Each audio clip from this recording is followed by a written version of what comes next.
49 দিন পর জেল থেকে মুক্তি রাজ্যের প্রাক্তন মন্ত্রী উজ্জ্বল বিশ্বাস। গ্রেপ্তারের 49 দিন পর জেল মুক্তিকে ঘিরে তার সমর্থকদের একাংশের মধ্যে উৎসাহের পরিবেশ দেখা যায়। একের পর এক মামলায় আইনি লড়াইয়ের পর অবশেষে জেল থেকে মুক্ত হলেন রাজ্যের প্রাক্তন মন্ত্রী তথা কৃষ্ণনগর দক্ষিণ কেন্দ্রের প্রাক্তন তৃণমূল বিধায়ক উজ্জ্বল বিশ্বাস। মঙ্গলবার কৃষ্ণনগর জেলা আদালত তার বিরুদ্ধে দায়ের হওয়া চতুর্থ মামলাতেও জামিন মঞ্জুর করে।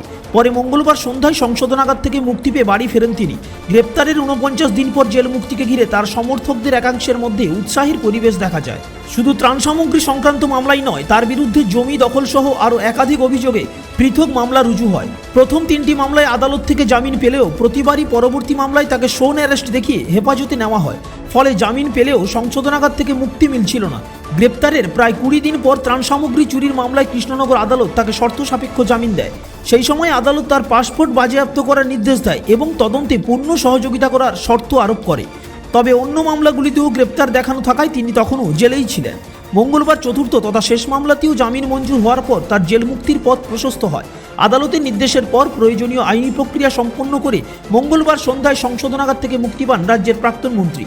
এরপর তিনি নিজের বাড়িতে ফিরে যান। সেখানেই তার অনুগামীরা তাকে পুষ্পস্তবক ও মালা পরিয়ে সম্বর্ধনা জানান।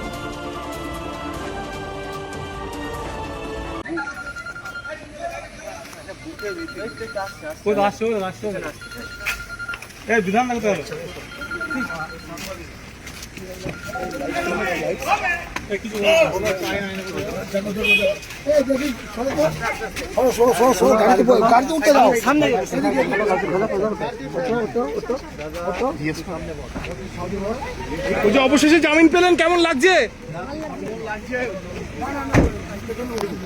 তোদের ভালো লেগেছে তো?